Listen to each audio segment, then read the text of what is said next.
Hey, this is Paul, and most of you know this guy, Nathan Jacobs, and he was my buddy at ARC last time, and not going this time. Sorry. I'm gonna miss you, man. I'm gonna miss you. We had a good time together, and We so did. if you do have some frequent flyer miles and you want to fly to Ireland, love to see you over in Galway with my event with Paul Kingsnorth and Martin Shaw. That would be great. That would be great.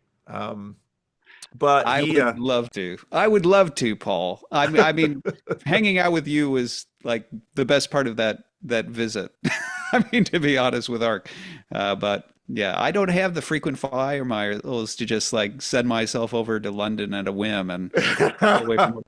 If anybody wants to donate them to me, I'd consider it. But careful what you ask for. oh yeah, Someone might do fair it. enough. Um, so we were just talking and we weren't quite sure what to talk about. So I'm gonna throw the word at Nathan, and I want to hear him wrestle around with it.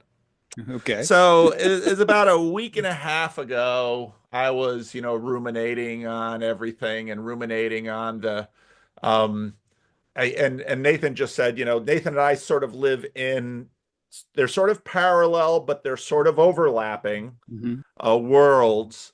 And I was thinking about the end of evangelicalism, which I think we are seeing. But these things are massive. I mean, they don't just disappear, they just sort Sure. of, and they also morph. And so I was thinking about the strangeness of that my life has taken place. I remember when I first found Jonathan Pajot, and it's like, what happens to a Christian? And I can talk about this with Nathan because Nathan got his PhD at my alma mater, so he Hmm. knows my world, Yeah. and he also knows Orthodoxy and all the worlds he's participated in. And Hmm. so it just came to mind. It was meta. So evangelical today is really neo-evangelical. And Molly Worthen wrote a great book, Apostles of Reason, working on that. This is all before she became a Christian. And so neo-evangelicalism is this movement that happens in the 20th century with Billy Graham, Carl Henry, Fuller Seminary, Hmm. Christianity Today, Carol Stream, Illinois, that whole world. Hmm. And it's post-fundamentalism in that after the Second World War, the fundamentalists began to realize that not only not only were they sidelined by the main line, Hmm. but the main line itself was crumbling. And so in a sense, they saw the opportunity to become the the next main line. And they sort of Hmm. reached for that in the 80s with the moral majority, um, Jerry Falwell, Liberty University, all of this stuff. But Hmm. they never, and so peak evangelicalism was probably George W. Bush, who then Hmm. sort of cratered himself with the neocons and the Iraq War and all that stuff. Hmm. And same sex marriage sort of forked evangelicalism because you had the seeker movement that was very evangelical, sort of peak Hmm. evangelical, but then you had the emergent movement where you have an interesting similarity between, let's say, Rob Bell, Nadia Bolz-Weber, and Mark Driscoll. And so the Hmm. emergent movement just sort of shatters this stuff. Right. And what we've been seeing, which has really started back with the Roman Catholics, and I'd say someone like Robert Barron is metagelical in that evangelicals were Protestants.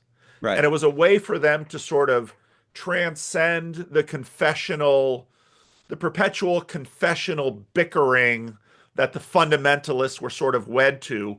Evangelicals didn't necessarily give up completely their confessional distinctives within Protestantism, Hmm. but they sort of put them on the back burner in order to participate in an economic and cultural marketplace for the sense of a broadly Christian mission in the United States and to a degree in the rest of the Western world and in the world in which we had influence.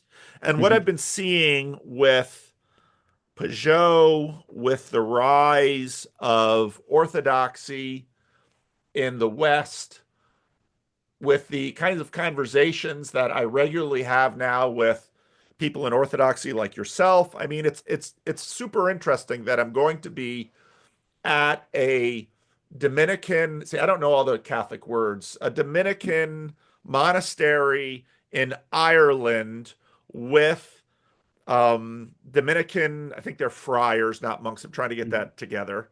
Okay. And Paul Kingsnorth, UK convert to Orthodoxy, Martin Shaw, now Orthodox, and me, a Christian Reformed minister, and we're going to sit down and talk about Christ and culture. And and to me, we are in a different space, Hmm. and it has elements that were similar to evangelicalism, but it's not, it's certainly beyond Protestant now. Right.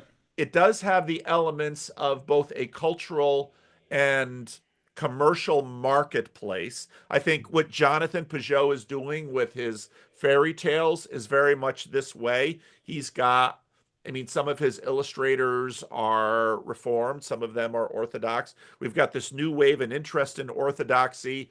Hmm. And and so then when I look at, say, what Jordan Peterson is doing with his gospel seminar, he's got Robert Barron there. He's got Jonathan Peugeot there. He's got a couple of Cambridge theologians who are probably ostensibly Anglican of one stripe or another.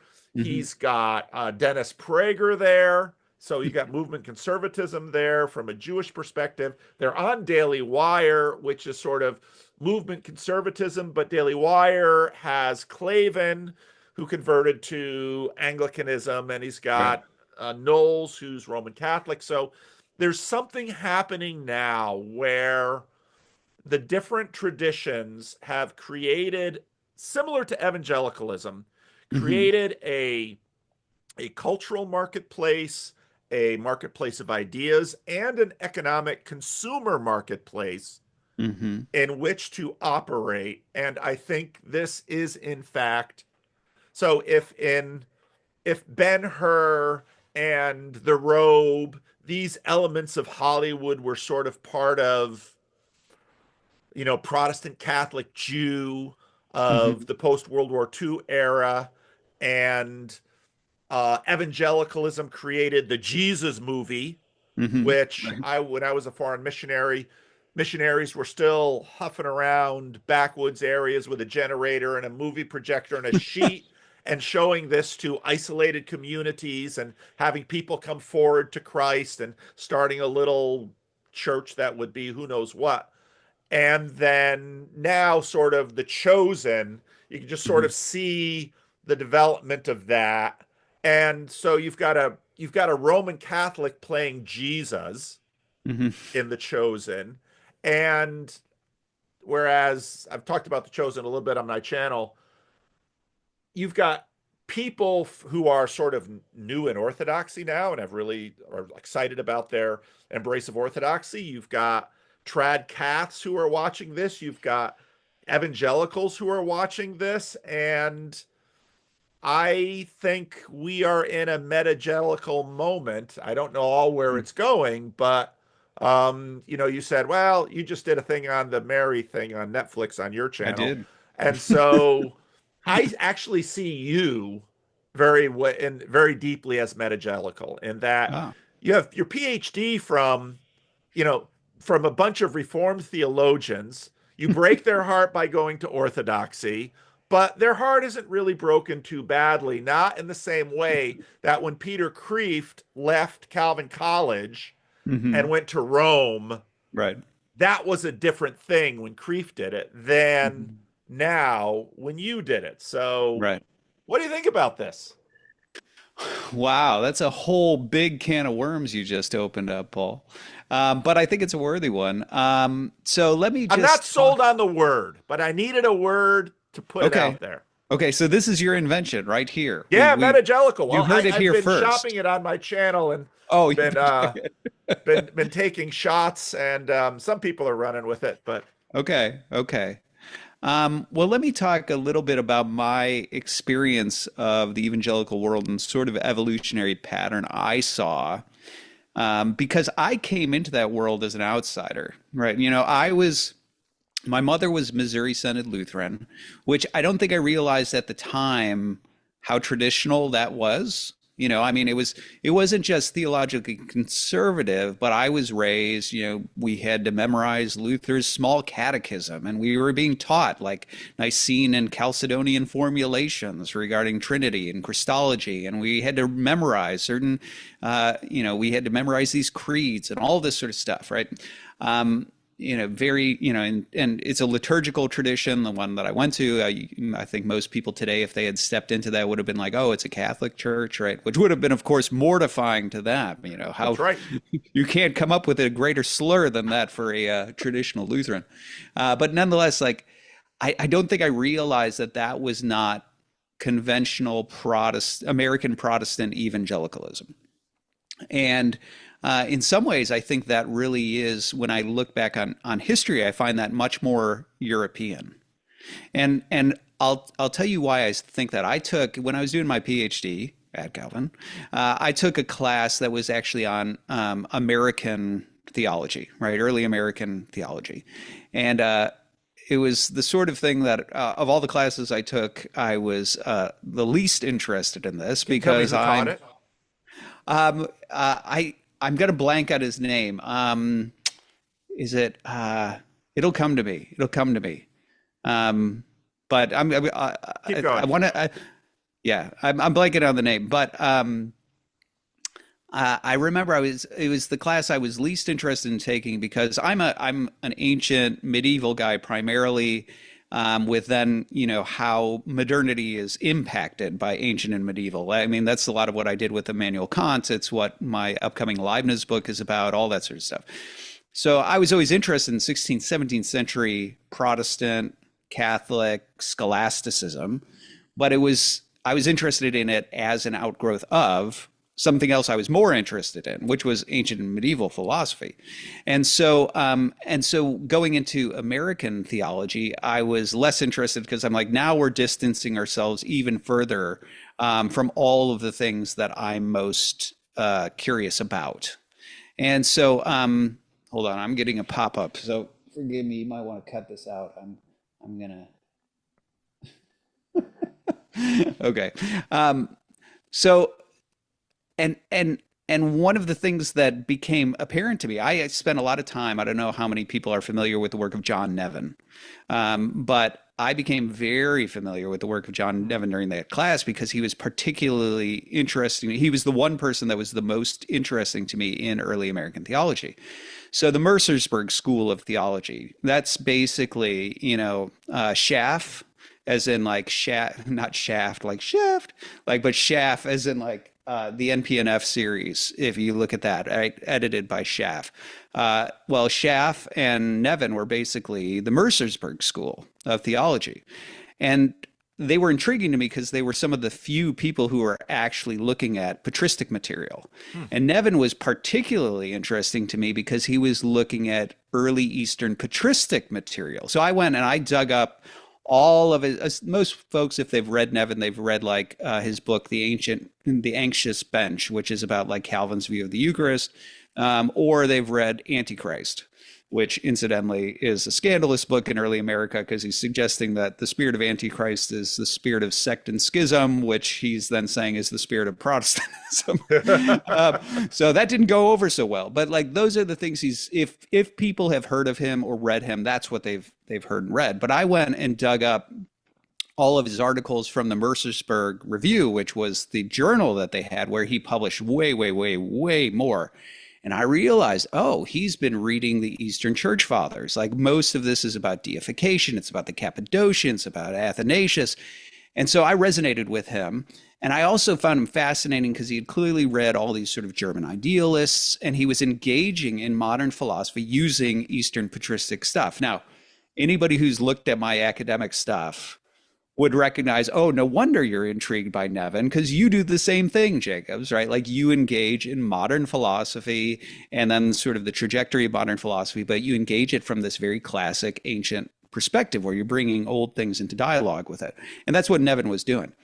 Now, the thing that was fascinating and very telling to me was how Nevin was received in early America. And this told me a lot about early American Protestantism. How he was received was that most people didn't recognize the theology he was talking about. So Eastern Orthodox thinking, right, or Eastern patristic thinking, let's not even say Eastern Orthodox, just Eastern patristic thinking was so alien to the mind of early America, most of them said he must be a Hegelian. Like they just didn't have any, he's just a German idealist, pantheist, something. I don't know what he's talking about. And in fact, a guy that you would know, Charles Hodge, if you look at what he has to say in his systematic theology about Nevin, he says exactly that, right? He's just regurgitating, Hegel's pantheism, etc. And what's also interesting is Nevin wrote a letter to Hodge. I dug it up. I found it. He wrote a letter to Hodge saying, okay, enough is enough. Like I sat here and I let you say all the stuff you wanted to say, but then in your systematic theology, you quoted me, and you quoted me out of context. You quoted what I was saying, where I was describing Hegel, and you presented that as my view, and you edited out the part where I referred to this as Hegel's monstrous pantheism. Wow. And guess what? Next edition, Hodge left it in. So it was like wildly dishonest scholarship. But what was most fascinating to me is like when I went into, I was obviously a student, as you know, of Richard Muller, who is one of the foremost authorities in the world in 16th, 17th century Reform scholasticism. And so I knew 16th, 17th century Reform scholasticism very, very well when I was looking at this. And looking at American Protestantism in contrast, it seemed so shallow. All the sort of scholastic nuance had fallen out of the sort of theology I was seeing there. Nobody was going into like technical distinctions about like types of necessity and contingency and free will and all this sort of stuff, which is what the scholastics are obsessed with. So all of that talk of causality and freedom and necessity and modalities and all, it just disappears. And the conversation becomes much, much more superficial, sort of this systematic theology that tries to avoid metaphysics in some ways. And I could feel that sort of thinness, the anemic nature of the contrast there. And then what was also telling to me was that when that world encounters somebody who's actually digging back into patristic sources like Nevin, the worldview that's being presented to them is so alien. They have no category for thinking of it. They don't even recognize it as Christian. And the result is to say, you must be just some weird German idealist because they don't know what to do with it. And so that was really telling to me. And that contextualized a lot of what I then started to see in experience. So as I said, going back to my own journey, I was exposed to Missouri Synod, sort of Lutheran, Christianity. That's what my mom held to. And so I didn't realize when I say that's very European, what I mean is it feels much closer to the sort of 16th, 17th century Protestantism that actually did have some sort of rootedness in history and tradition and metaphysics and things like that, even though we didn't talk about metaphysics in that world. I mean, we did to an extent when you're doing Chalcedonian and Nicene stuff, but it felt much more grounded in that world.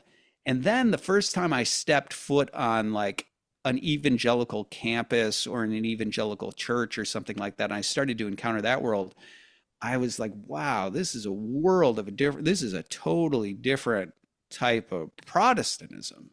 And only later did I come to realize this type of Protestantism is an outgrowth of that type of contrast that I saw when I was going through American documents, that there was this abandonment of scholasticism, this abandonment of history for this sort of biblicism that was at best sort of a systematic theology about doctrinal points or how you read certain Bible points. And we try to ignore the philosophy of it. And that's why it feels so thin in comparison. Now, I think what I also noticed in there is that the contrast that you talked about the shift from like, well, we were fundamentalists, but well, let's make a move toward the mainstream because we see an opportunity here. And the opportunity was exactly what you said. Like a lot of the mainline churches, even though they might have had a rootedness in something that was older and more historical, had started to go more and more liberal to the point that it was like it didn't even seem to have anything to do with the history of it anymore. It was now this new social cultural movement thing. And so the evangelicals see an opportunity there. And what I had noticed, just because of the areas I was interested in, right, was that a lot of these evangelicals, the ways in which they tried to step into that in the academy, put aside the politics, but you're right that they did step into that area there. Obviously, people like, Dr. Dobson and whatever, was a big part of that moral majority and trying to move into that space politically and culturally. But there was also on the academic side, what was fascinating is to see that, for a long time, at least, again, my impression as an outsider stepping into this, that fundamentalism was sort of known for we stick our fingers in our ears and we don't engage in scholars. So scholars are going to come along and they're going to tell us things about the dating of the Bible that we disagree with, or they're going to tell us things about miracles that we disagree with. And they're all atheists and they're all corrupt and they're all agents of the devil. And so let's just stick our fingers in our ears and ignore them and read your Bible. And this is what it says. And the ways in which the evangelicals started to try to move into that space academically seemed to be that we're going to engage the academy. We're going to try to come out of our bunker and really sort of like try to engage them. Yep. And we're going to make the case in the mainstream of the academy, in the halls of the academy. We're going to make the arguments and defend our position. Now, I think, while I'm all for that, right? Like I'm all for engaging the academy. There was also something that was kind of weird strategically that opened up there. And I can't help but wonder if this was the seeds of something that became, bore some of the fruit that we're now seeing leading to the demise of evangelicalism, which was rather than arguing against the fundamental assumptions of the academy, the best way to engage the academy was to grant their premises. So let's grant everything that you say about like, okay, so I used to joke when I would have students come to me and they'd be fascinated with ancient philosophy or medieval philosophy and patristics. And so they're now sort of having this mind-opening experience about how they look at theology. They'll say, Dr. Jacobs, what do you think about biblical studies? And because they're taking like a New Testament class, and I'd be like, oh, you mean that discipline where you read the Bible like you're an atheist? And they say,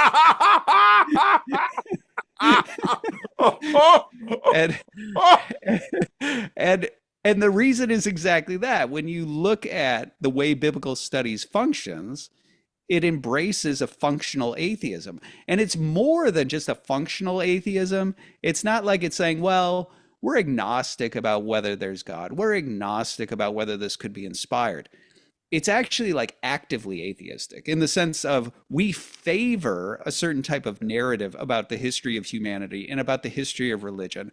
And it's highly cynical. Like we presume religion is, a political utility.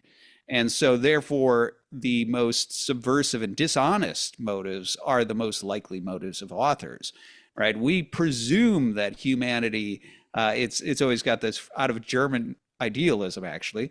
It's always got this bias for the present. We're obviously smarter than those dumb backwater hicks who used to, think this and this. Like nobody could possibly believe that.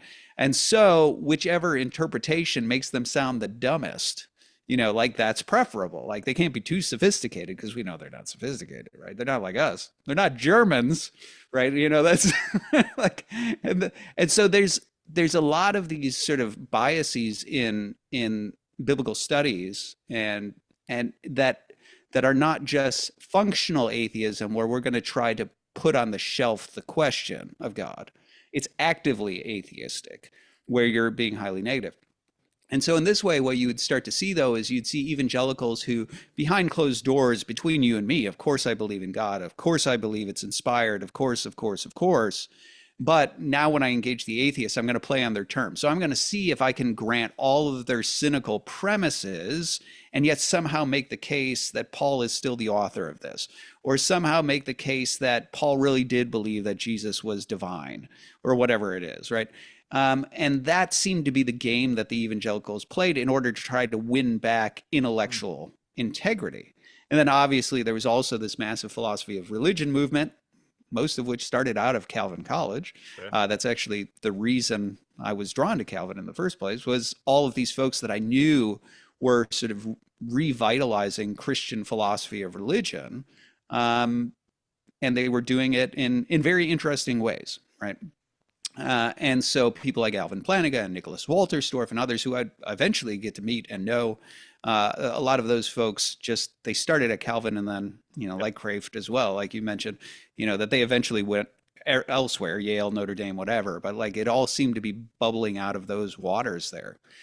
And so I'd seen this sort of interesting thing where it was like the evangelicals were so hungry to gain not just cultural ground, but also academic ground, that they ended up saying, well, let's play on the atheist terms and let's go ahead and make the arguments from the atheist terms, and let's see if we can still sort of gain back ground for our positions without having to invoke God or confessions or anything like that. So there was a lot of that happening.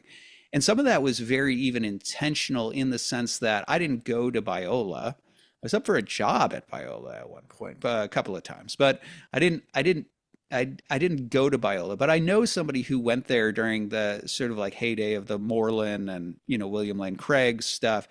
And my understanding, at least, this is hearsay, but my understanding is that they were very intentional in their thriving philosophy of religion program there, that they wanted to train up people, get them for their PhDs into like, top tier parts of the academy in order to ultimately plant them in top tier schools to try to turn the tide culturally, because now you've got a devout Christian who really believes these things, but is in the, in the Department of Philosophy at Yale or something like that. Like that was part of their agenda. And so I think there was this real push there. Now the question is, how long can you play atheist? How long can you play atheist before, that seed starts to grow and bear some weird fruit, in your own mind?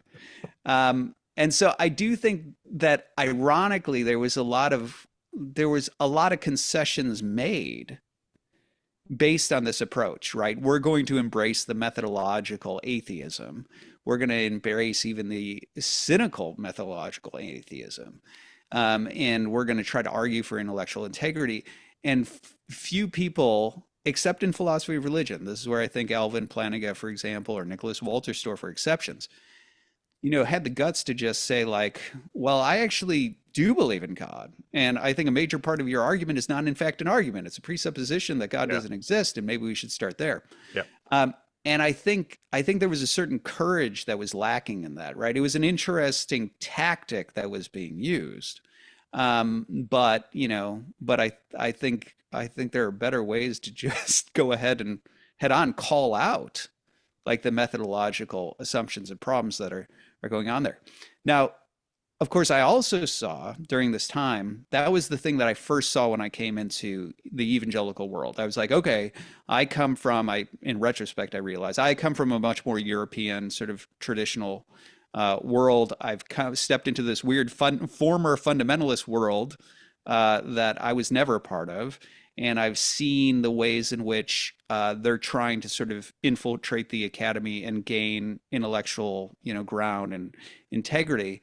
But then I also saw, and this was happening, I saw it happening in real time, the emergent church stuff that you talked about. Right. Because Rob Bell was right down the road. Like I knew Calvin seminary people who were falling all over themselves from it. Yep. Yeah.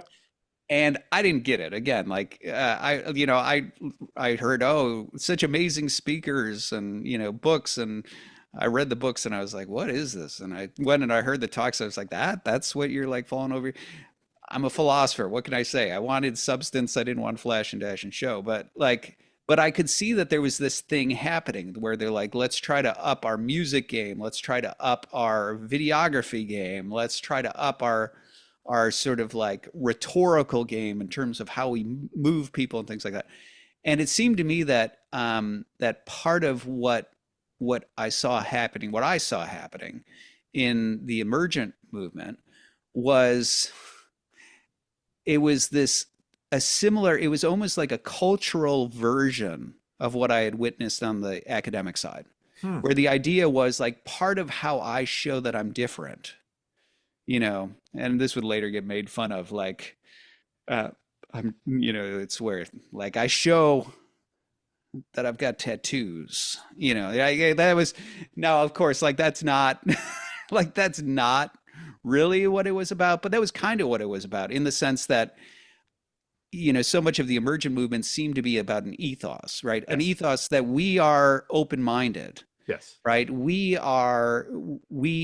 recognize that life is grittier and people are more complex and these issues are more challenging and nuanced and life is messy, unlike all of these other sort of stuffed shirt, sort of academics or traditionalists or whatever. Or like the seekers who, I mean, Willow Creek is Mhm. like, hey, we won the kingdom back for the boomers.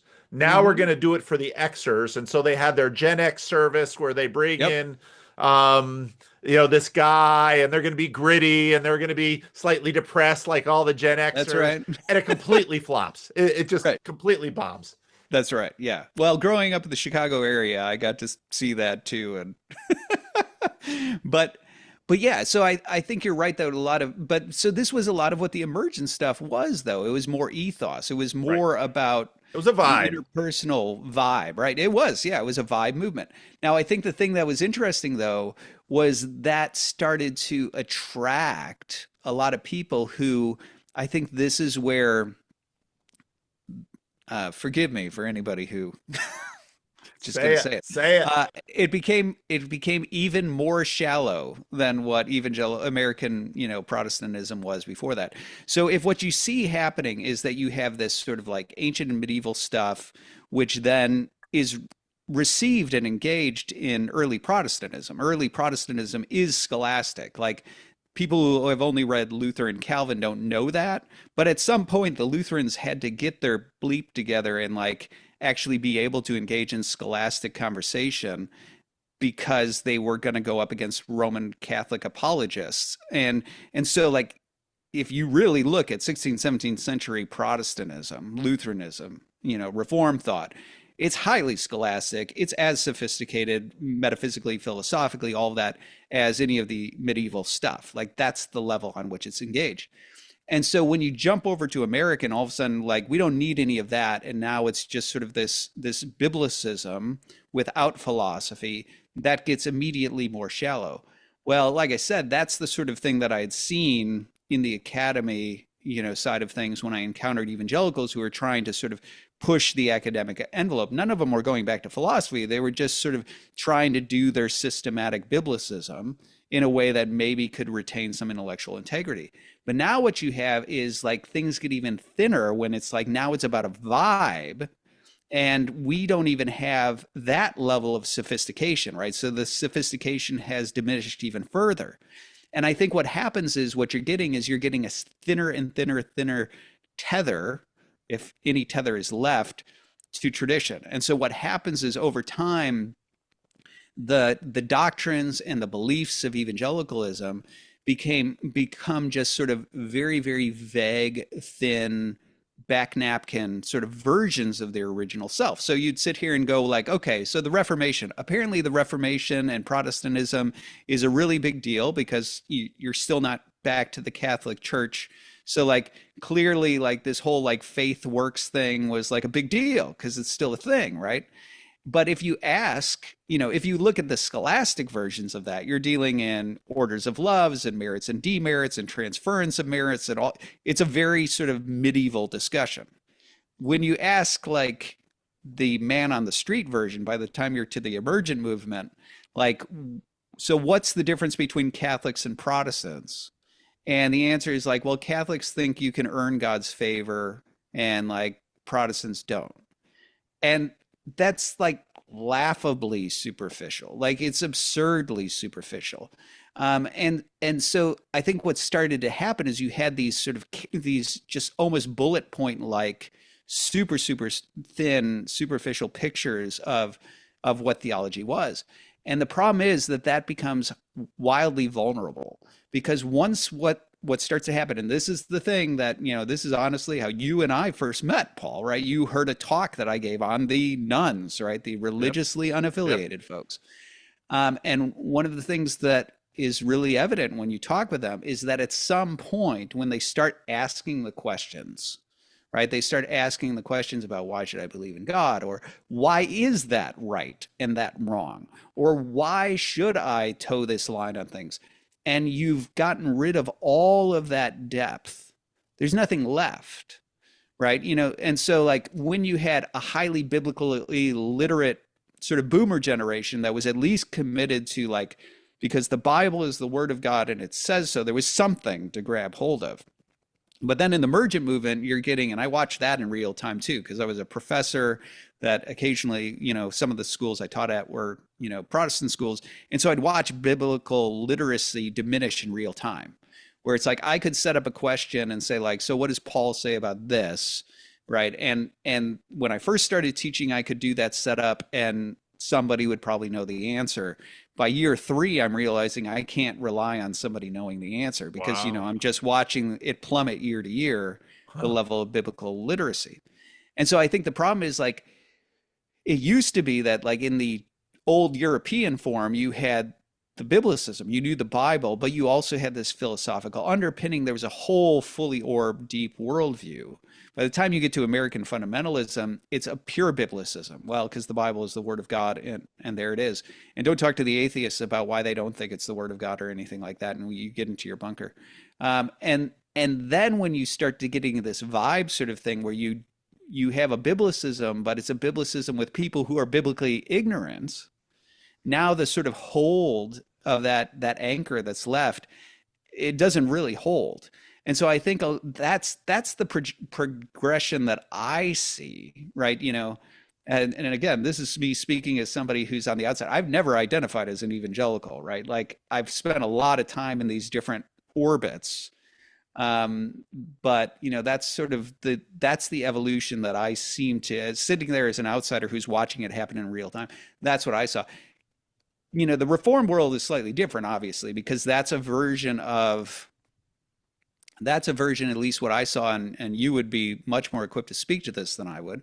But, you know, like I could tell that there was definitely the remnant of the European, you know, Protestantism. Obviously, I studied under people like that, right? People who really wanted to say, look, it's important that you know Herman Bavinck, right? It's important that we train our pastors in the scholastic stuff and the systematic theology stuff. And they were really sort of trying to toe the line of like, let's stay grounded in 16th, 17th century, you know, orthodoxy, Yep. Protestant, you know, Reformed orthodoxy.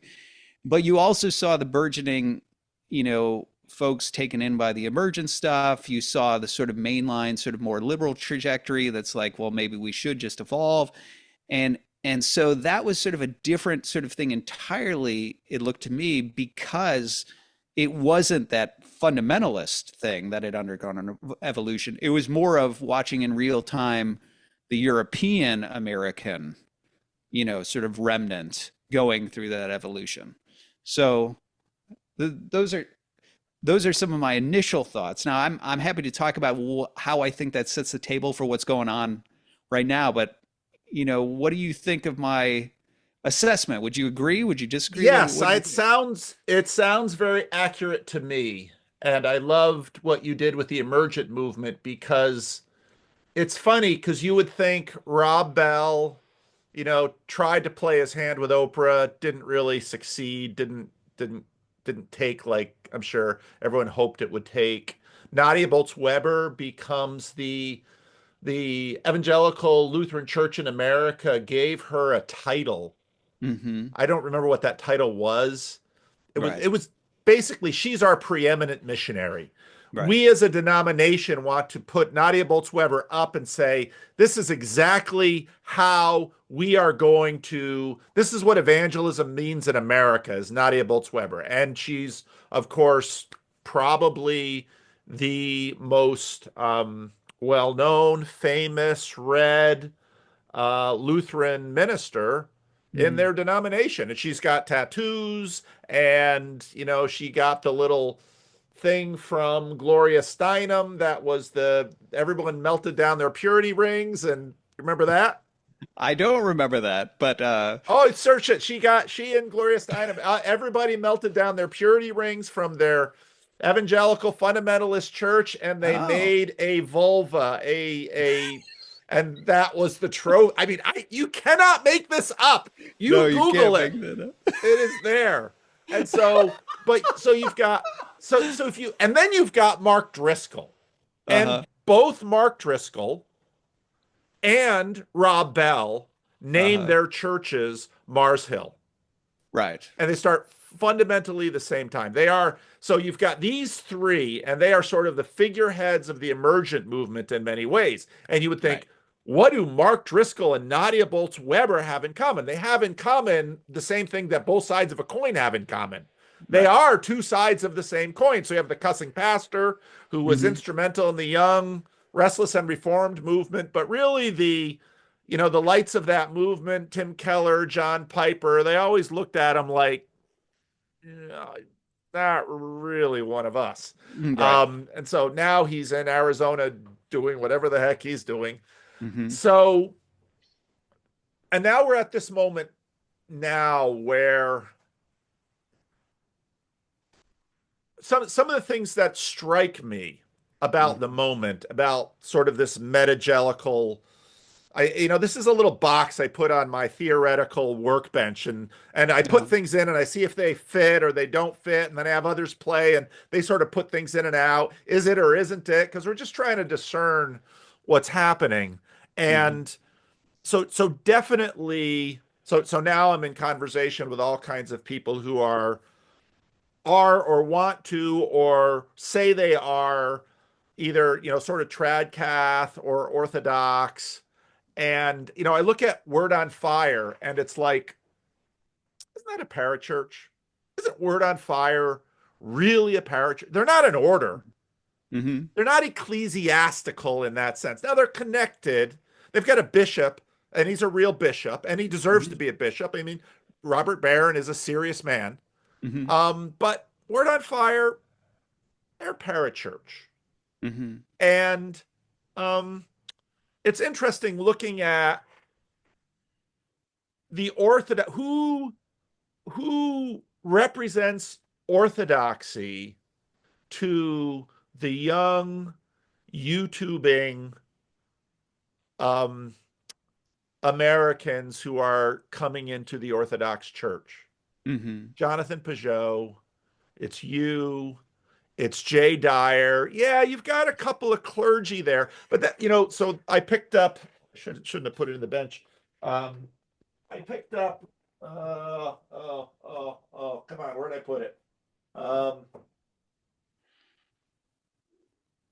Now, the sociologist, wrote a book um, in '88 about the changes in American religion.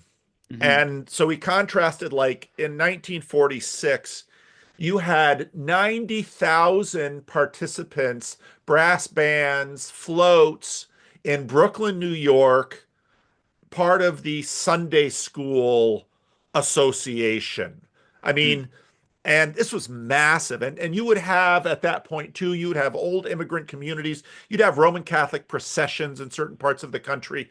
I mean, the ecclesiastical institutions were the containers of the religious life in America.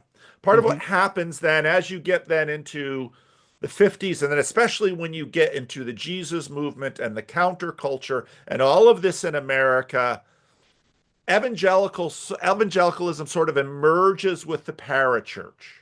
Hmm. This is Yeah. not an ecclesiastical structure.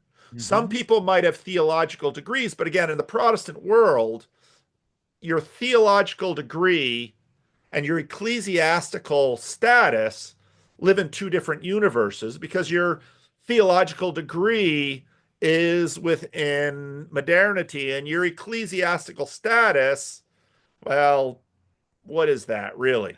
Especially in the Protestant world, Right. Yeah. because I've lived in African American communities, and you don't. I mean, you have an accident on the street, chances are good you hit a bishop because they're all over the place, or a doctor bishop, or a reverend doctor, or something like this. So, and everybody knows that if you're a Christian, if you're a minister and you sort of leave the ministry, you got nothing on a resume Right. because you got no status in this world. Hmm. So what I see happening, there's no question in my mind that the internet, YouTube especially, is fueling this moment in orthodoxy in American culture now. Hmm. And there definitely is a vibe to it. And same thing with the Tradcaths. I have a I know a young man, married. He was at a relationship with this church. He via family.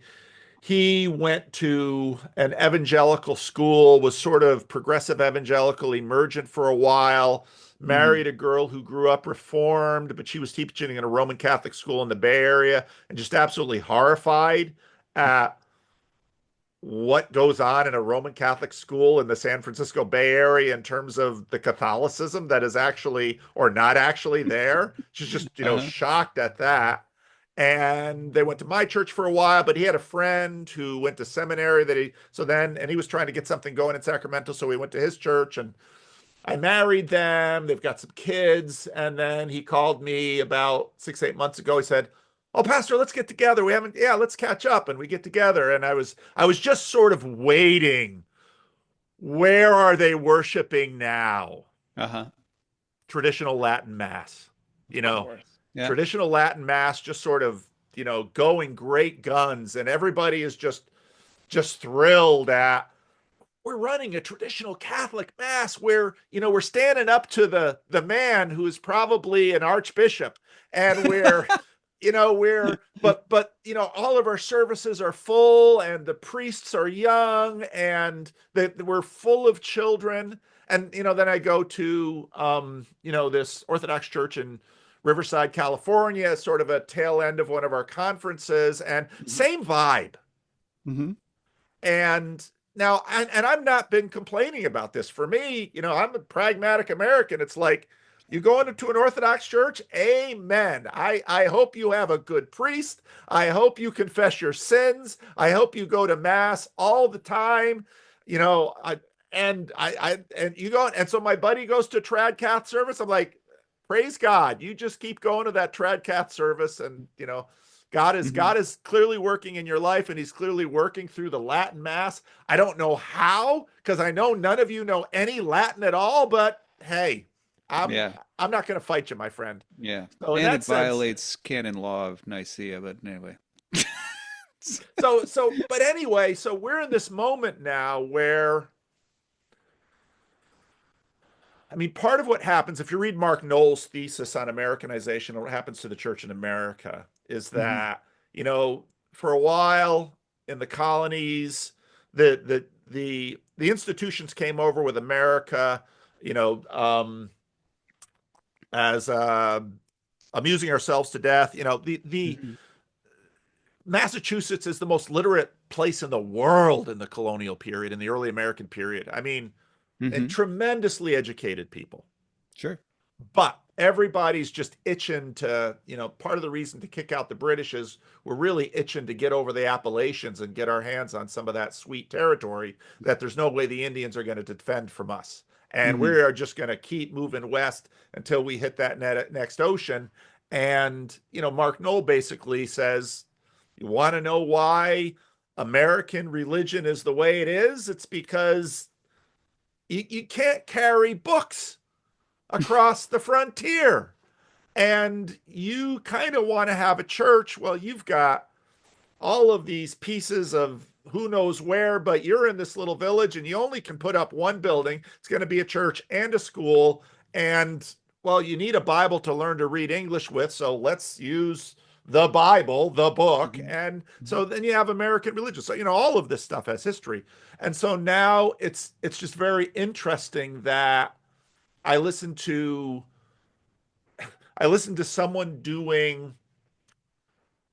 actually thinking about the practicalities of growing the Orthodox Church in America. And it's Mhm. like, do you know how many priests we don't have? Right. Do you know how far you have to drive if you want to go to an Orthodox church if you live any place that you can get YouTube? Hmm. Do you know how many Orthodox baptisms or rebaptisms are Hmm. happening in troughs, the same place that the Protestant church planters are buying their troughs for their baptisms? I mean, I'm watching this happen and it's like, well, this is interesting. And, how will former, and these are my friends. I'm not talking ill about these people. I love these No, I people. I know. celebrate what they're doing. But it's like, how, you look at Richard Rowland and growing up in the hardcore fundamentalist evangelical way he did, and now he's nerding out over Dante and Beowulf, and it's like, what is American Orthodoxy really going to look like? All right. Well, Paul, there's so many things in there that I really am dying to speak to. So I mentioned that I don't know if you remember this. I don't know if you watched all three talks that I did. So I remember that the first time you and I encountered each other is because you made me aware that you did a response video to the lecture I gave to the Midwest Clergy Convocation, where I was a speaker to all these different clergy in the Midwest, bishops, priests, deacons. And I was talking about the religiously unaffiliated, and I gave three talks, which I think Ancient Faith still has up. I don't know. They're probably online somewhere. I know you were responding to the first one where I walked through the worldview of the nuns. I don't know if you watched all three or I not. know I watched the second one. I probably watched the third one.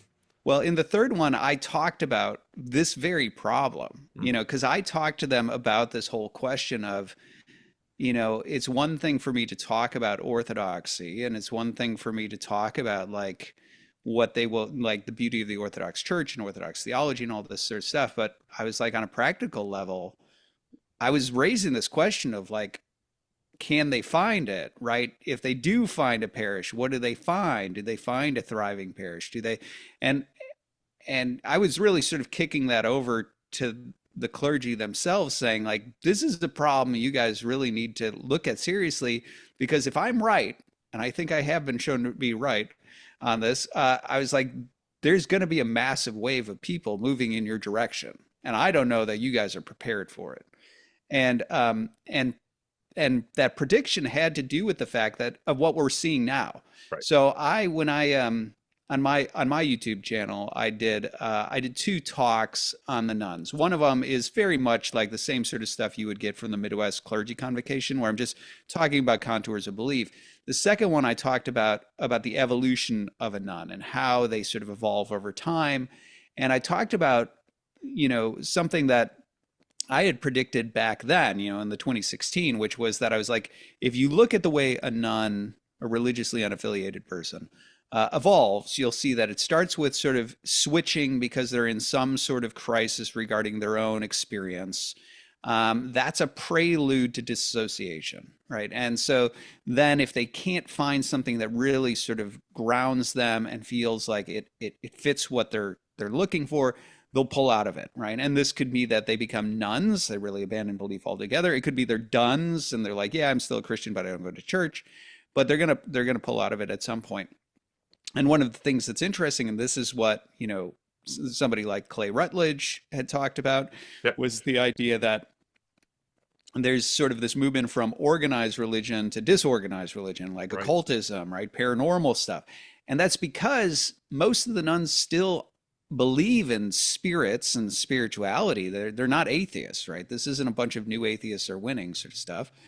But if you believe that the paranormal and the occult is demonic, then to no surprise, they don't find meaning, which is exactly what Clay Rutledge, finds in his study, where there's an inverse relationship between the pursuit of meaning there, and the deeper they go into it, the less meaning they experience. And so at some point, that disillusionment sets in and they leave that. And where they go to next is usually some form of political activism. And this is what I think is always what's misdiagnosed is a lot of people will look at the unaffiliated and they'll presume, they left because of these political issues. And that's where you get into the sort of culture war stuff of like, well, how much should the churches concede or not concede? Whereas, when you look at the evolution of this person, that's a symptom of an otherwise, a different search for meaning. It's not the thing driving. Those issues are symptoms. They're not the driving cause behind it. And you can see that in the fact that, and there wasn't a lot of data on this back in like 2016, but I saw enough of it firsthand, and I would guess that you did too, that you could see where this is going. They're not going to stay there. No. They're eventually going to come back. No. And there were certain people, like I know there was a dissertation done in Michigan by a Catholic gal about like people reconverting to Catholicism. There were a few different newspaper articles about people becoming very traditionally religious and things like that. But I was like, I think that's just a prelude to what's going to happen, which is that these folks are eventually going to also be disappointed by the activism and the culture of it. And they're eventually going to find their way back. But what they're going to find their way back to is not what they left. They're going to go to something that's much more grounded, historical, aesthetically rich, etc. Right? They're going to, because that's what they're sort of moving away from. That's what they're looking for, this fully, or not just worldview, but lifestyle and culture and tradition and all that sort of stuff. And so my prediction was they'll all become like either very traditional Catholics or Orthodox or something like that. And that's where they'll go to. And sure enough, that's exactly what we're seeing happen right now. So when I look at that, I do think it should be no surprise that what's starting to happen right now is exactly that. All of these folks who are sort of left that they're making their way back to some form of tradition, right? They're either becoming high church Anglicans or Latin Mass Catholics or Eastern Orthodox of some kind.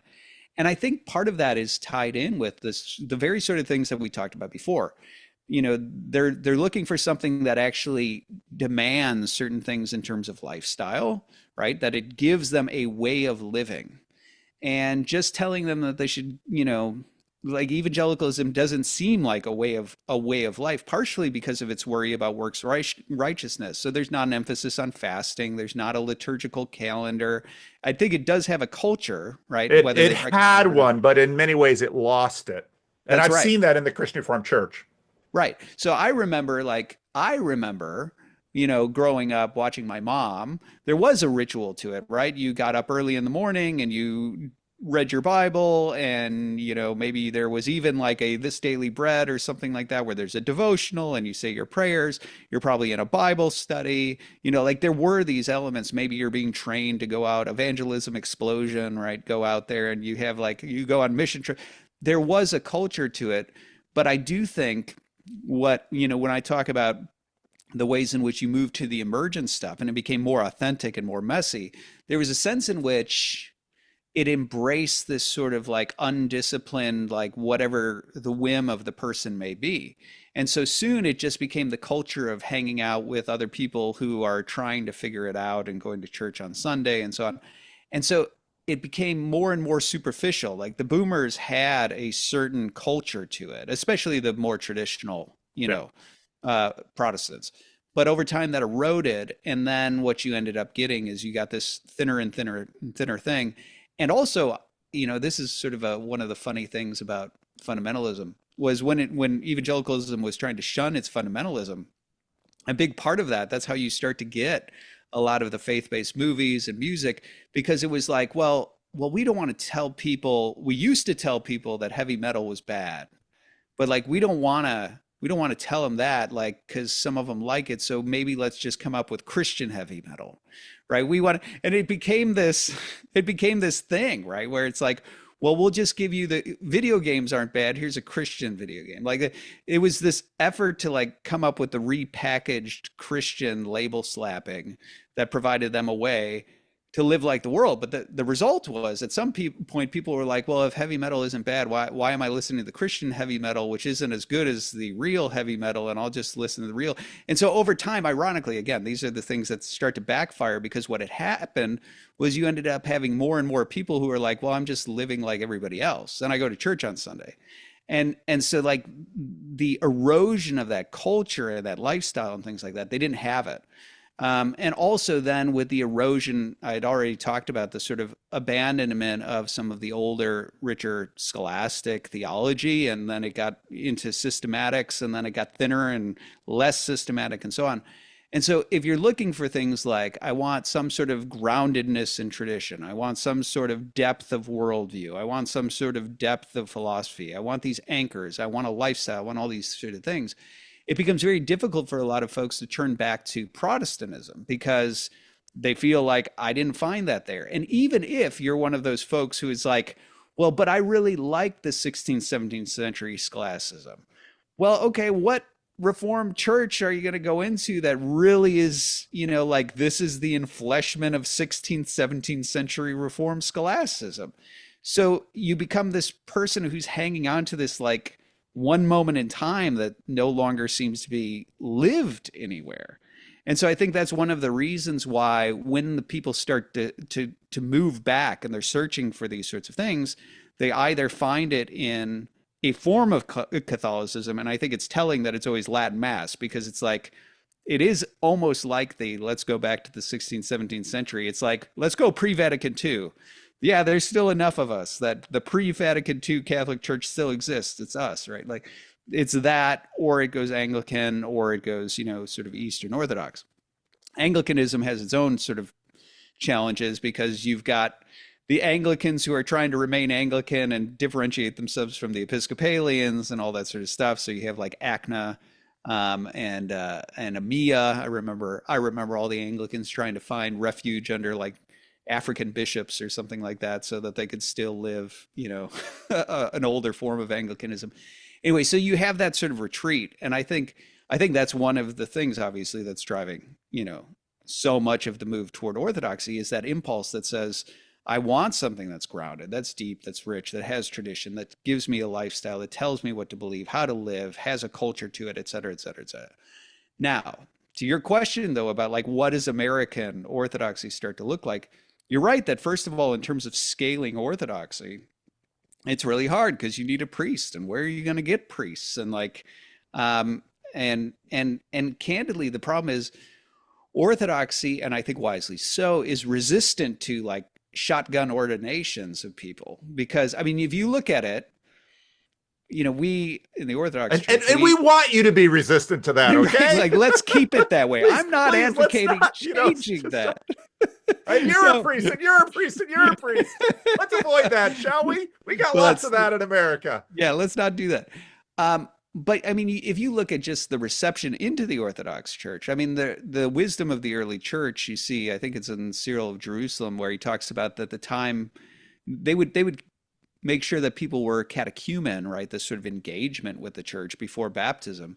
That would be minimally like 3 years. That we want to make sure that you really know what you're getting into, and that you really want to do this. And Orthodoxy, American Orthodoxy, still does that, right? I know people who have waited a year or something like that. Very rarely will it go 3 years, right? Normally, it's like 6 months to a year is what I've seen. I've seen some people go longer than that, but the point is, like, Orthodoxy is so hesitant to say, like, even make you Orthodox. The idea that you would sort of quickly throw somebody into being a priest is completely contrary to Orthodox culture, and I think should be. I think wisely so. Now, the other challenge with this, though, and this is something that I'm trying to figure out what I can do to help with regard to this. But I think one of the challenges that happens in American Orthodoxy is the number of folks who step into orthodoxy without fully abandoning their former worldview. And they don't even know that they need to do that, right? So obviously, I spend a lot of time talking about the differences between East and West in terms of philosophy and its history, patrology, and all that sort of stuff. And a lot of people, I get flack for that because a lot of people don't exaggerate the differences. I'm not exaggerating the differences. Like these are real differences. But for so many converts, what happens is they're looking for refuge. Something about Orthodoxy grabs them. They see the liturgy and it's beautiful and they're like, I don't know what that is, but I want that. And I think there's something meaningful and right about that. They're seeing something really real that is drawing them in. But oftentimes the approach is to say, okay, I've got my checklist of things that I'm not comfortable with. Convince me, right? Like, okay, I'm not comfortable with this Mary stuff. Convince me. Okay, check. Okay, I'm uncomfortable with these icon things. Okay, convince me. Okay, check. Prayer to saints. Okay, convince. Okay, check. Right. Tell me your theory of atonement. Okay. Oh, I could live with that. Check. Right. Like, and it's sort of got its list, and then it's like, okay, I've got over those hurdles. Now I come in. Now there's a couple of problems with this. Right? Like the one problem is that oftentimes what happens is they come in with some sort of syncretistic Orthodox theology. It's not true Orthodox theology. You traded out a few of your systematic points for Orthodox points, but because they're still sort of stuck in your Catholic or Protestant, puzzle, it's really sort of a distorted, not really Orthodox theology. And it takes, speaking as somebody who like did this professionally, right? It takes years and years and years of turning over that soil before you're really, and candidly, it still happens, right? There's the theology of the Eastern Church Fathers is not shallow, right? Like this is not something you master overnight and voila, I've got it. Like it's years and years and years of turning this over and changing how you think about that. And that's fine, right? I'm not saying don't become Orthodox until you do that, but there is wisdom to becoming Orthodox and closing your mouth and just learning and going through that process, recognizing that you still have a lot of baggage, to work through here. And I think that's fine, but I think part of the problem is a lot of people don't do that, right? They sort of treat it the way there's something weirdly Protestant about it. And this is going to get to the second point I was going to mention, which is that Protestants who have done church shopping, right, are accustomed to the whole idea of, well, I like the preacher, he's pretty good. Music wasn't bad. Let's look at their statement of faith and see how many things I can sign off on. And it's a checklist. And like, okay, if I can sit here comfortably, and I know we have disagreements, but like, I'm comfortable enough within this box, like I'll sign off and we can go to church here. And they're kind of doing the same thing with the Orthodox Church at that point. They're not really sort of saying, well, you are the ones who are the keepers of this tradition, and I'm to sit here and learn from you. And it's not that I'm supposed to be comfortable with you, right? Like I'm supposed to actually be submitting to you. There's a shift. And that is a shift that needs to happen, right? The shift that says like, okay, if you're really Orthodox in your thinking, you've gotten rid of the whole I'm my own Pope thing or whatever it is. Like you've gotten rid of that way of thinking. And you've said, well, I believe that the church is the one, the pillar and foundation of truth. And I don't think that's the invisible church. I'm talking about a visible church. And I'm submitting to you as the shepherds who are supposed to guide me. And I'm letting you shape me. And that doesn't mean I can't voice things that I'm confused about or uncomfortable about, but I'm approaching that with a certain level of trust in you as the person who's here to guide me. And so ironically, the ways in which it's sometimes approached to sort of get over the hurdles and become Orthodox is a Protestant approach. Yep. And I think that's really the sort of second thing, that even if the theology, even if you successfully went through the whole check boxes and, like you have a really Orthodox theology, the very fact that you're going through those check boxes and doing this in that sort of way is a Protestant approach. Yes. To the whole thing. And so my concern is I have concerns where my concerns about a lot of like American Orthodoxy is the need to avoid some sort of weird syncretism. And I think this is where it's really important that more and more Orthodox people recognize the importance to, sort of to learn and to submit and recognize, that I'm in a position as a student or as a sheep, right? To the shepherd, rather than I'm the arbiter of them and sort of I'm calling balls and strikes with them. I think there's that shift that has to take place. I think there needs to be more people who are aware of the sort of syncretism. And I know that I'm aware of it because I come out of the Western training, but I also, have the training in the East. And so like there's this, I'm able to see and translate really well. Like, okay, I know how this person over here as a Protestant hears this thing and what they're thinking over here. I also know where they're disconnecting with this right thing over here. And so that's one of the reasons why so much of the work that I'm doing is trying to help people see those differences so that they're fully turning over that soil and coming back to it. But it's also really strange, and I don't know that what I'm about to say has to be abandoned. I'm sort of still, jury's still out on this for me. But it is interesting that another thing that is very, very Western about the ways in which we approach religion is that we approach it primarily as an intellectual exercise, right? And you look at the rest of the world, there are so many people who, Luther obviously had a doctrine of implicit faith. That's part of how he justified infant baptism. The infant just accepts whatever his parents give to him. And so he has an implicit faith in whatever their faith is. Well, you can understand why somebody like Luther would make that argument if you've seen religion at play in other parts of the world, which is that you'll meet a very, very devout, babushka, some old lady who is like, couldn't be more devout, in her Orthodox faith. And if you ask her a theology question, she'll be like, I don't know, like whatever the church says. And she's not troubled by that. Right. And so there really is this deference to the church, right? Like I believe whatever they believe. And if I was troubled by that question, I'd just ask them and I'd accept whatever. But people in the other parts of the world approach religion very differently, where it's like I just sort of accept it for what it is and I move into it. And it's more about the action. It's more about the sort of participation in it than it is about me sort of schematizing it and parsing it and approving it and things like that. Now, where I say I'm on the fence is like that's another thing where it's like American Orthodoxy is very different in that way because everybody in America is entering Orthodoxy through their head, right? And that's what I mean by a very Protestant thing. Now, I will say this. I said I was on the fence about whether or not that's a bad thing. And here's what I mean. I am not of the mind. There are a lot of different myths that float around the internet about Orthodoxy. And one of the myths about Orthodoxy is like, well, Orthodoxy is all about mystery, and then the West is all about like philosophy, and that's rubbish. Like if you've read Gregory of Nyssa, really, you think Gregory of Nyssa is just like punting on topics and not doing philosophy? Are you out of your mind? Yes, when I read John of Damascus, who gives me like an encyclopedia of philosophical terms with all of their definitions, yes, he seems just like he's just punting to mystery. Like that's ridiculous. Plus, it also misunderstands what the word mystery means in the church fathers. When people say that, they usually mean I don't know what, right?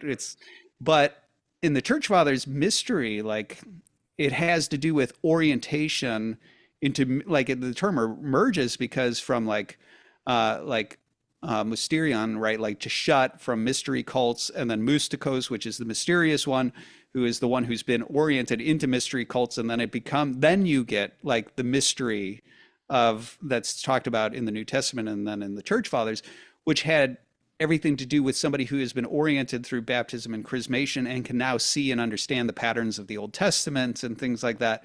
Like it actually has to do with understanding, not a lack of understanding, right? That you've been oriented to see and to understand, not have a lack of understanding. So it's sort of like a weird misuse of that.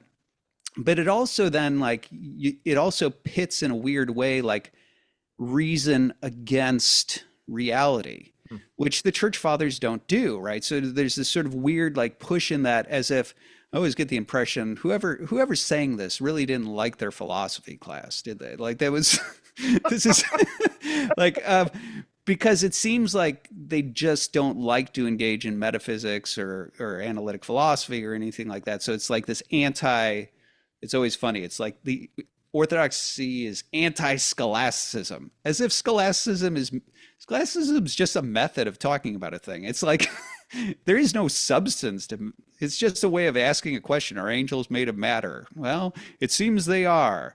Here's all the arguments. To the contrary, they're not. Here's all the counter arguments. I mean, that's all scholasticism is. But like, and so, but it's usually like this weird claim that suggests that somehow like orthodoxy is anti-philosophy or anti-metaphysics or something like that. And I think that's a further misunderstanding, because yes, it's true that the church fathers will talk about like nous and they'll, mind, and they'll use nous as more than just analysis, right? That's true. And they do differentiate the higher knowledge of God. That's this sort of born out of intimacy. But to pit that as if that means that they have no room for the analysis that precedes the intimacy or something like that is to misunderstand them. Clearly, people like Gregory of Nyssa and others, Dionysius, whoever, they want to say like philosophy does help you understand the structure of the world and it elevates your mind up. But at some point, the knowledge of God has to sort of leave behind analysis and enter into the actual intimate relationship with God.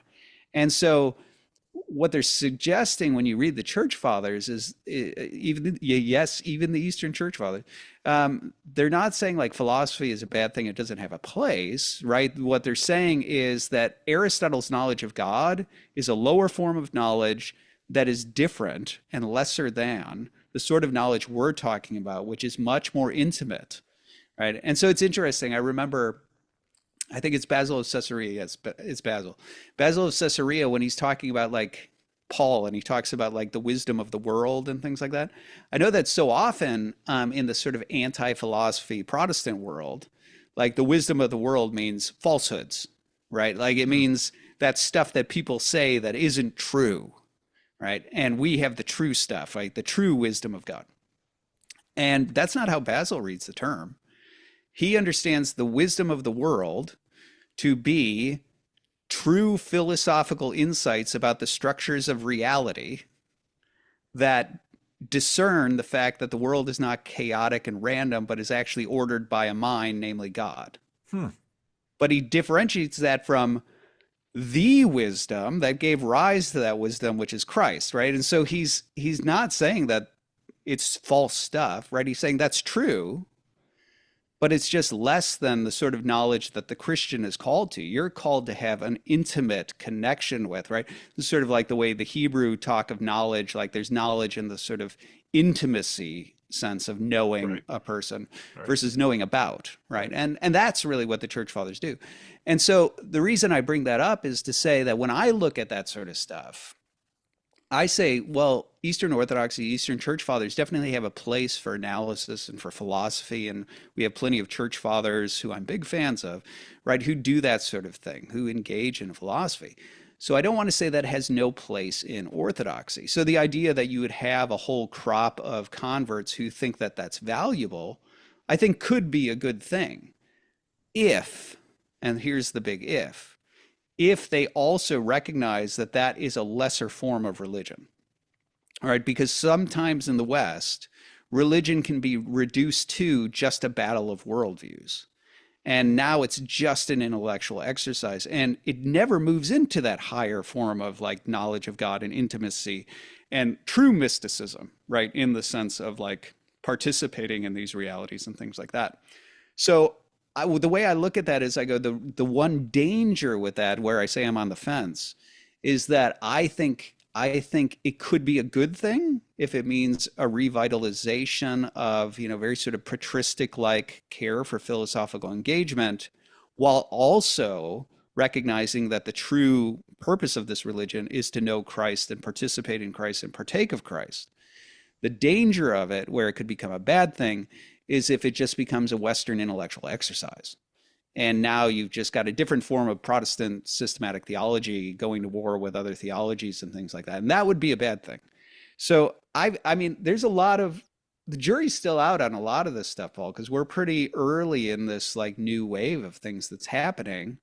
I mean, I know which way I hope it goes. I hope the Orthodox Church can find a way to scale. I hope that there can be a rootedness in tradition where there's a true turning over of worldview. I hope that the analytic side ends up becoming an appropriate servant to a higher knowledge of God, and that, orthodoxy in its sort of truest form, as you see in the patristic world, is lived. That's what I hope for. But it remains to be seen. We're still pretty early in this story. Yeah. It's and a couple of things. One of which is we are also living in a world that is mediated through, it's not mediated through books. It's not mediated through the printed text. And in that sense, orthodoxy has a degree of, I'd say, at least familiarity, in that Protestants who sort of turned away from image-based transmission, but you could never get rid of it Right. because it's just how we work. We are deeply image oriented. So on one, well, I guess there's 3 points actually. I'll just lay them down and you can pick up any one that you want. In my experience, preparation of clergy Mhm. is one thing. Communion of clergy is probably more important than preparation, Mm. because let's say I was in, you're in seminary 2 to 4 years, depending on Mhm. how far you go and what pace you go. You're living as a clergy for 30 to 40 years. Mhm. And you hopefully you will not stop learning when you leave your formal education.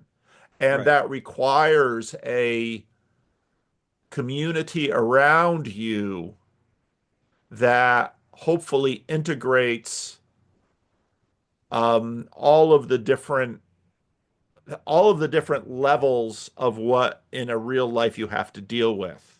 Mhm. So that's, I mean, it's interesting listening to um, orthodoxy in America now facing the clergy challenge, which quite frankly every other American Christian group and probably every other American religious group is doing it, because of course clergy have lost their place in the overall stack of cultural hierarchies.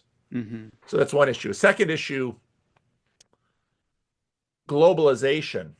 We live in a world now where, ironically, people who get excited about orthodoxy, they've discovered icons, they've discovered the divine liturgy, they've discovered that building a a cathedral or a building with, because obviously orthodoxy is in 3 dimensions, whereas often Protestantism is highly, Mhm. merely mental. Right. And so they look to the old world and say, there you've got the cathedrals, there you've got Mount Athos, there you've got all of this. But then they say, well, what's happening between Russia and Ukraine? And Mhm. exactly what percentage? So for example, in this little corner, which is the ongoing conversations among people sort of in my space, you've got people who are living in Tbilisi, Georgia. And when you ask them about the health of orthodoxy in Georgia, Mhm. they laugh, Mm. which then makes Americans say,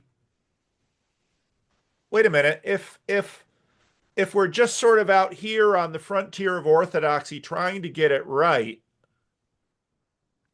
shouldn't it be the case that if I go back to the homeland, I mean, Mhm. it wasn't until probably the 80s or 90s that Christian Reformed youth growing up who are going to try to ascend the Christian Reformed Church hierarchy stopped going to the Free University in Amsterdam and just started going to American graduate schools. Mhm. But that transition was key in terms of what you talked about of the Christian Reformed Church where is it and what is it and how does it relate to American religion, et cetera, et cetera. For example, when my father graduated from seminary, he never took it, but he had a scholarship to move to the Netherlands and study at the Free University for a number of years and then come back to America and be either an elite pastor or an academic in the Christian Reformed Church. Hmm. He decided to do what he did. So so you've got the one challenge of Orthodox clergy of every kind, probably more important for the ongoing health multiplication of your clergy is not just their preparation, but the community in which they minister in Hmm. terms of their peer groups. What are they reading? What are they learning? What's forming them spiritually, et cetera, et cetera. Second issue, what is the health of your network? And part of what's interesting about Orthodoxy in America is, well, they're Greek, they're Antiochian, they're Russian, they're Ukrainian. That's Orthodox Church in America, which is, I don't know what. And so, Paul Kingsnorth is in a Romanian monastery in Ireland. Hmm. And so globalization is then asking, okay, what is like all these flavors of orthodoxy, like all these flavors of Presbyterian? Hmm. Because actually, the Reformed, the Dutch, but then the Presbyterians and the Presbyterians and the Reformed are sort of, and and so I watch people go into this, say, with the eyes of a pastor, and sure, I come from a confessional tradition, so I pay attention to sort of the confessional boxes they're ticking. But long ago, I noticed that when the internet happened Hmm. in the United States, that churches of various um, confessional positions within Protestantism were simply cutting and pasting their statements of belief to basically 11, I would call them evangelical points. Hmm. And then in the 80s and 90s, churches sort of shed their confessional, their denominational, everybody took it out of their name. Now Hmm. we're Rivers Bend Church, and we're really Southern Baptist, but the preacher has sort of was sort of getting excited by John Piper. And today we have a musician that's really leaning hard into Hillsong. Right. Um, and so, all of these forces are at work right Hmm. now. And they're strong in terms of I would imagine someone 100 or 200 or especially 500 years ago growing up in Tbilisi, Georgia, they were within a deep Armenian culture where, even one of the guys who sort of chuckles at the Armenian church in Georgia says, yeah, but you wouldn't toy with a priest because the priest has roots. And the cops could show up at your door because the priest said something about you. I mean, you have that kind of integration into the culture. Hmm. And in a place like the United States and probably Canada and most of the English speaking Western world, I think Latin America would be different. But Hmm. things are things have been things have moved so fast for the last 2 centuries. And things have moved really fast in terms of religion in the West for the last 70 years. It's like, wow. I mean, the Christian Reformed Church has plenty of its own challenges, but when I look at what taking something as ancient and deep and sophisticated as orthodoxy and all of its various relationships between them and saying, we're going to do this in North Texas now. I just Hmm. think, I don't know if I'd want to change my set of challenges for yours. Because and again, as a pastor, I just know that, and I'm also in a position now where I get anecdotal information. Sure. Some woman contacted me, and I got to be really vague on the issues because she had some real serious health issues. She had a complex marital, romantic sexual situation. She wound up in an Orthodox church, and that priest was very used to being highly directive in Mm. terms of the details of her life. Mm. And there were complex medical issues involved. And the priest basically is like, you need to do this and stop doing that, which Mm-hmm. had medical, economic, marital, Mm-hmm. significance in there. And she basically called me and said, to what degree should I do this? Mm-hmm. Because if I and she wasn't entirely convinced of his credibility and honesty, which of course gave her the pause of, I don't know if I should submit to this, Mm-hmm. but if I don't submit to this, what does that mean about the path that I have taken? And I think you articulated it well. The path that I have taken from being a nun. Mm-hmm. And so then, and we had a conversation, but because she had roots in my denomination, Mm-hmm. but not a good, it didn't go well with her. There was a reason she Mm-hmm. left. Right. So, but at the same time, just talking to her, you can tell she's deeply formed by, I wouldn't even say hardcore feminism, but just by sort of the American package of implicit feminism Sure. that Yeah, yeah. everyone has. That's right. And so I don't know. I'm not asking you to answer this because of course you can't, but I sit in a fascinating seat Mm-hmm. watching on one hand, I'm tremendously excited about the serious arrival of Orthodoxy in America now because I think it has the potential of improving American Christianity. Mm-hmm. But and this is where I get back to this metagallical word, the platforms by which this is going to happen are in some ways similar to the kinds of things that we saw in the mid to late 20th century with respect to evangelicalism and Protestant. But now they're happening with Catholics and Orthodox and even people at the fringes of Christianity. Right. Yeah. So, wow. Yeah. Well, so I can speak anecdotally to some of this, right? But like to your point, like I can't really address all of it. And nor do I think you expect me to. But so I'll just say like I'll go sort of in reverse because there's sort of like the global issues that you're talking about, right? And then there's sort of this small scale micro issue. Like I stepped into a church and, I have a priest give me certain advice and I don't know what to do with that sort of thing.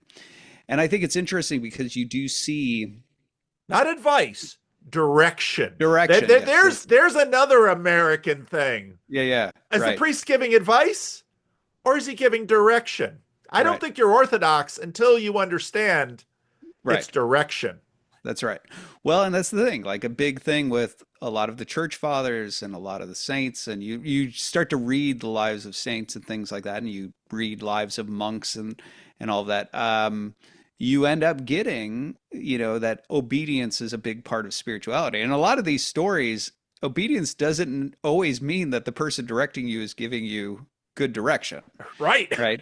Like there's this big emphasis on obedience. John of Damascus, who I dearly love, Eastern Church father, 8th century, big in the icon controversy, very well versed in philosophy and things like that. He intentionally chose the least educated monk he could find to be his spiritual director because he saw in himself Yeah. a temptation toward pride and the Yeah. fact that I know better and all this sort Yeah. of stuff.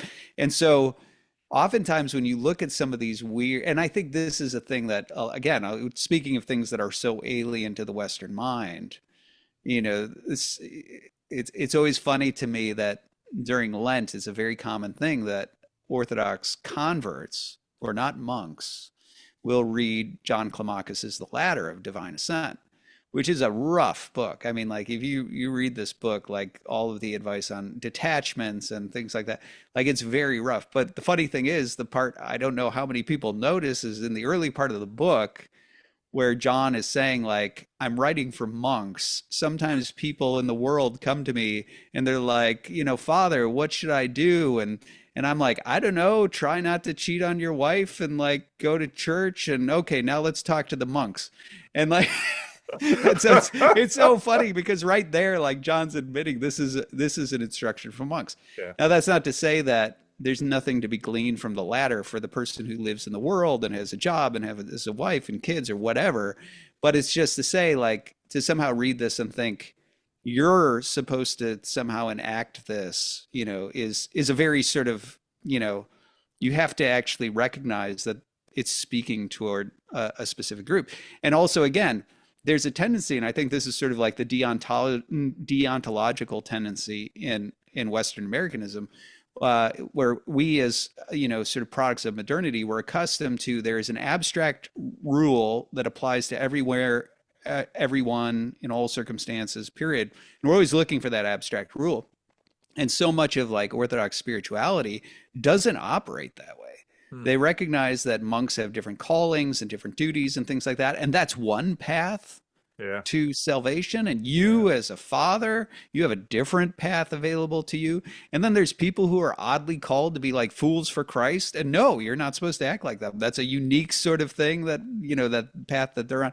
And that oftentimes I think messes with Americans who are accustomed to, if I read this story, I'm supposed to do the things in this story. And Orthodox spiritual writings don't really work that way. And that's another one of these things that needs to be shaken. Well, but you're right. It's a Protestant thing. I mean, right. Protestantism was about eliminating the two-speed religion, and we're going to make Geneva, right. We're going to turn Geneva into Mount Athos. Right. Buckle up, boys and girls. That's right. And so anyway, so there's definitely things like that, but you're right that there's always, like, obedience is a big part of Orthodox spirituality, and it's not always obvious that obedience, you're getting good advice in a lot of these stories. So that's definitely a thing there. In terms of like culturally, again, this is sort of one of the fascinating things of watching converts to Orthodoxy, which is that you see the several strands that you would expect to see in America, right? You see, definitely there's sort of the attempt to infiltrate and liberalize the Orthodox Church, which, has been there in mainline Protestantism. Then you also have the sort of fundamentalist contingent. And by fundamentalist, I actually don't mean Orthodox fundamentalist. I mean, like, they're actual fundamentalists who they have a laundry list of things there where it's like, I'm a short day creationist, and I think it's really important that we're all short day creationists. And I read Seraphim Rose, and he's a short day creationist. So I guess Orthodoxy is short day creationist. So I'm going to convert here because this is the place where I can pound that agenda. And it won't get changed. And it won't get changed, right? And meanwhile, they're shocked and scandalized to realize that, like, Orthodoxy is not dogmatically short day creationists, and there's a lot of people in there that don't believe that and things like that. But for them, like, they'll keep on pounding, right? All the church fathers think this sort of thing, which isn't actually true. But that they've got their thing, right? I'm holding on to this, and so they're basically, like almost like one issue voters, right? Where I've got the one thing, I'm looking for the one church where I can be sure that I've got this thing and I can pound it. And so you do get those sorts of fundamentalist types. Then you get a different sort of oddly fundamentalist types, and these are folks who are more orthodox than the Orthodox Church, where it's like they oddly will read canon law and the church fathers and all this sort of stuff in order to discern what orthodoxy is, and then they sort of protest the Orthodox Church, saying it's not orthodox enough because, and it's like, you're still really a Protestant. You just got a different, now it's not sola scriptura, it's sola scriptura and canon law, and like, you're the new Protestant inside here. So you have like those sorts of folks. And anyway, this is one of the reasons why it's really important moving into Orthodoxy that you find sober people who sort of display the type of I'm going to say Orthodox ethos, like that you start to find in so many of the saints, which is when you read the dealings of the saints with people, there is this understanding of meeting people where they're at, of sort of easing them into things, of trying to give them, not overburden them and things like that. And it's important to find those sorts of spiritual mentors so that you don't wind up in these weird, sort of situations like what you're talking about. And I think the balancing act is the challenge, of course, is how do you do that as an Orthodox person where I'm supposed to come in and have a priest? I mean, well, part of the benefit of Orthodoxy is that, yes, your priest is your confessor, and, yes, he gives you the sacraments and things like that. But Orthodoxy, with its tradition of spiritual, mothers and fathers and things like that, there is oftentimes, right, like this, I have a spiritual father or mentor or somebody like that who's not my priest. And so it's not as if you have to, like, it's not as if your priest, because he's your confessor, is also de facto the person that you go to with all these sorts of things. And so, but again, all of that's kind of foreign to the Protestant mind and Western mind in general. And so these are all part of the growing pains, I think, that come out of figuring out how to navigate this new burgeoning world of American Orthodoxy. In terms of Orthodoxy in the broader world, it's tough to say because I've received anecdotal reports before, from folks overseas before I had traveled overseas to see Orthodoxy for myself, where it was a very negative assessment. Now, what I started to realize in retrospect is a lot of those assessments were from a Protestant perspective. It was that, my litmus test for how devout you are is how well you know your Bible and whether you do this thing and this thing, and you guys don't do that thing, and therefore, right, you're not really spiritual.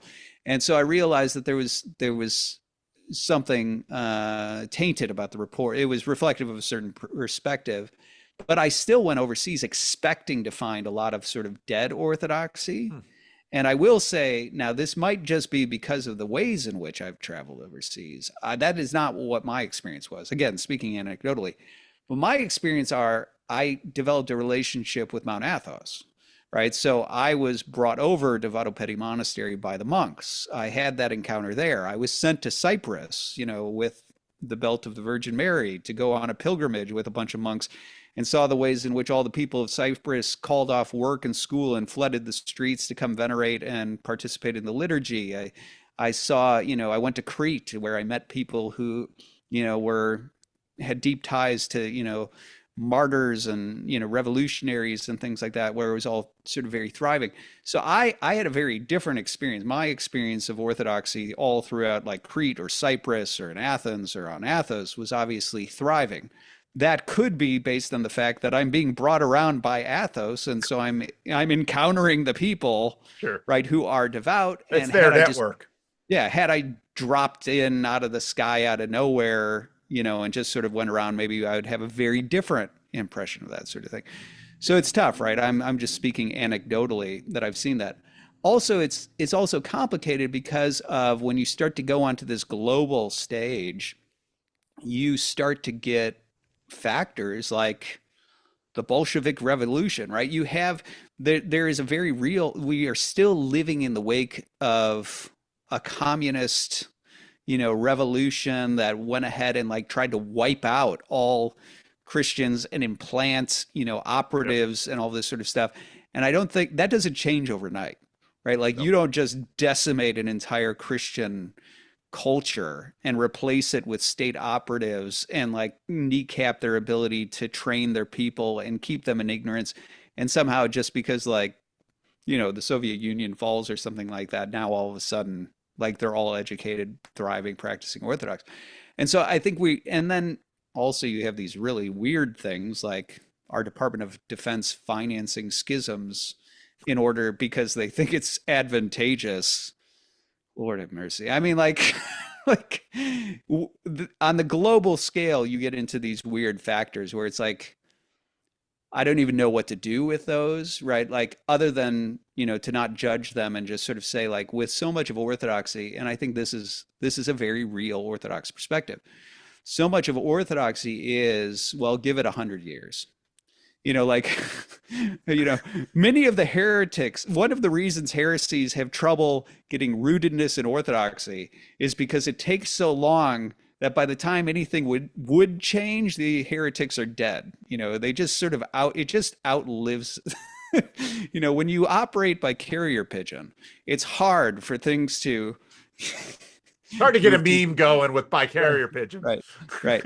And I think this also even goes to certain things like, you had talked about all the different sort of, they're not denominations, just for anybody who doesn't know, right? Like when you're talking about Russian Orthodox or Romanian Orthodox or, Antiochian Orthodox, these are all just, this is identifying what jurisdiction you're under, right? Like it's essentially saying, yeah, we're all Orthodox, right? All these patriarchs are in communion with each other. We do have a common faith and a common history, but obviously orthodoxy in Russia, when it's translated into Russia and you have Russian iconographers, it starts to reflect that culture. And when it's over here with Arabs, it reflects that culture. And when it's over here with, Romanians, it reflects that culture. But it's essentially, just like if you give Bach to 7 different musicians who have to interpret it, right? You're going to have a core commonality, but it's going to sound different because it's going to sound like that musician. And Orthodoxy is very much that way. That's why you can discern and be like, oh, that's obviously Russian iconography, even though it follows the same pattern as all the other iconography. Like that's kind of how it works. And so these aren't actually denominations, but one of the reasons in America they're all here is because at some point, the ways in which you move toward what's called autocephalous, where like now you actually have a region that has been fully handed over to one, bishop. That's a very long process in Orthodoxy. And, sometimes takes hundreds of years for all the patriarchs to be convinced that this is grounded and rooted and stable and fine. I'll relinquish my people over to this sort of regional, bishop, and now we only have, American Orthodox, right? And American Orthodox is actually originally Russian. So for people who don't know, if they're like, what's American Orthodox? It's because Russia sort of had like this sort of imperial class versus like lower, peasant class in their Orthodoxy. And culturally they had that. And so when both came over, they were given the option of, do you want to be American and move toward autocephalous, or do you want to stay under Moscow? And Rokor, Russian church outside of Russia, were the churches that said, we'll stay under Russia. And those tend to have this more sort of rooted in, like sort of the older Tsar culture of, Russia. And then you have the peasant churches, which is one of the reasons OCA is often like pretty impoverished and, in terms of the denominations, which was grown out of that and then has now a lot of converts that are in it and things like that. But I mean, if Orthodoxy continues to grow and thrive and things like that, hypothetically, at some point, all of these churches become American Orthodox, but it has to be that they're convinced, right? They're convinced that it's rooted here, it's grounded, it's thriving, and it's growing. And this is where a lot of those sorts of questions that I'm talking about, of the things that remain to be seen with American Orthodoxy, are so important, because it's an important part of that. How does it become established and eventually become homogenous? Not homogenous with the rest of the Orthodox world, but homogenous in the sense that Russian Orthodoxy looks a certain way, right? Romanian Orthodoxy looks a certain way. At some point, it sort of stabilizes and takes on the flavor of that particular culture. And so a lot of those it remains to be seen elements are definitely there in spades in terms of how that story will ultimately pan out. Wow. Wow. Well, you gave me more to think about. Well, it was a good topic. I'm glad you picked this one. Yeah, well, I'm just looking around, watching and thinking, boy, it's an interesting world. It And is. it's the church in America it's a very interesting place. It's a very living place. Church in America it's a long time been a very living place. And Right. so and it's obviously I wouldn't have known anything about any of this orthodoxy. Well, I knew a little bit about it because one of my friends was friends with an Orthodox priest up in the suburb of Sacramento where he pastors. But obviously getting to know Jonathan Peugeot and Mhm. then all of this stuff. Then I watched your thing, and it was crazy. It was like, oh, I got my PhD at Calvin Seminary. It's like, what? PhD program was a rather controversial thing in the denomination. And because everyone said, no, you should have started an MDiv because that's where you make the money. But Yeah. anything, I got people coming in because I am a Yeah, yeah. pastor in a church. Yeah. Oh, that's right. That. Yeah, yeah, yeah. Anything you wanna, your podcast is still, how do you feel about your podcast? I mean, it's growing. I'm pushing along. I mean, so yeah, the Nathan Jacobs podcast, that's available to folks, Spotify, Apple, YouTube, wherever they listen to podcasts. Um, I told you that for a long time I was getting nudged by people like you, like Jonathan, that I should put my voice out there. And it was ARC that was so important to me making that decision because I was looking at it going, I had just sort of sat back and I said, look, I'm an academic. I got too many things going on. And I just thought, there's enough people talking. Like, does my voice really add anything? And before ARC, I remember you reaching out and being like, I think your voice is an important one to add to this mix. And I was like, I appreciate that, Paul, but yeah, really, I don't know. And once I was done with ARC and we had spent all that time talking, I was like, no, I really need to do this. I really need to do this. And so I'm putting my voice out there. As always happens with these things, as I'm sure you know, like there's finding your footing, finding your voice, and those sorts of things. I think it's coming along. We're growing steadily. Want to see that continue to grow because I did it. I did it not for me, right? I did it because my hope is that it helps other people, that it speaks into the conversation, that people can benefit from it. One of the other things that just is interesting, and I want to talk to you offline about this. We didn't talk about the training of pastors and seminaries. I have some thoughts on that, but I Mm. can't yet talk to the broader internet about this. But I would like to sort of clue you into some of the things that are burgeoning, and maybe down the road we can have a conversation. All But I right. will just say, if anybody is interested in taking a class from me, even though I rarely teach these days, I am going to be teaching a class, 3 credit hour class, accredited, all that. People can audit it if they just want to sit in on the lectures. They can take it if they want to get credit and transfer it someplace. I will be doing that.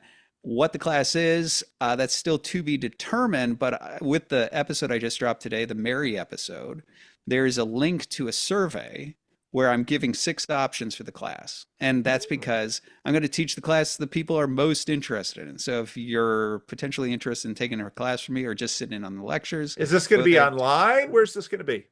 It's probably going to be largely online unless there's a significant contingent in Nashville. Then it could be hybrid, but I'm Yeah. anticipating that it's largely going to be taught, Okay. sort of over Zoom type thing. So there's that. And then there's always my Substack and, things like that. There's plenty of stuff happening with film, but nothing yet worth plugging. All right. But so I'd point people mainly to my podcast, and if they're interested in that class, they can go find that survey. So Okay. anyway, that's what I got for you. Well, Nathan, it's been wonderful, and thanks for entertaining. I mean, when I put this word out on Twitter and YouTube, a bunch of people are like, "Oh," but it's like, no, I want to talk about this because this is, Hold on to it. It's not too bad. yeah, it's whether the word will live or die. Yeah. I'm not. Oh, There well, was a here, I'll give you a word you could try to popularize that I'm just trying to popularize with okay. today's episode, which is, I don't know if this comes up, but I've started to refer to Hollywood taxidermy, which is which is what happens when you're like, hey, let's buy Tolkien and then let's kill it, skin it, and stuff it with whatever we want. Right? Like, so that, Oh, that's Hollywood taxidermy. I like Um, that. so should that be relevant, you could popularize that That's one. a thing. That is a That is a thing. thing. That's in Star Wars, that's in Marvel, that's in Tolkien, Right. that's in most things these days in That is, Hollywood. you take a living thing, you kill it, but you say, that's a badger. That's a badger. And people will pay to see a badger. That's right. Now we just stuff it with whatever we want. But we can still say it's a badger. They'll still pay for it. Oh, Hollywood taxidermy. Yeah, Yeah, there's a there you lot go. of that. Yeah, there is. Well, I will end the recording now and we can chat a little bit. And Okay. but thank you, Nathan. And I'll put links to Nathan's podcast below. And of course, it's easy to find. And I was really glad you started making some little shorts Ah, because you've got yes, like the clips. big things. And Yeah. I'm always weighing with those kinds of questions on my channel. Hmm. But I think shorts are really helpful because obviously within 2 hours, a lot Hmm. comes up and it's Yeah. kind of handy for people to find something. And then if they find the little thing, they're like, well, maybe I'll devote myself to the whole thing then. Right. So Yeah. Yeah. Thankfully, we are starting to do that more. are you doing this by yourself? Do you have people with you? I have a producer. Oh, I mean, like the hope would be, but it's a lot, to yeah. do shorts, to do Instagram. I think we're on X, Oh, plus to do all of these episodes, do some interview episodes, so you're doing Instagram like really, really short and then these YouTube short. It's a lot, right? So my hope is that at some point we can expand the team, so to speak, but yeah. at least for right now, it's just two of us plowing through. So All right. All right. yeah. Well, thank you very much, Nathan. Thanks for having me, Paul. I will end the recording.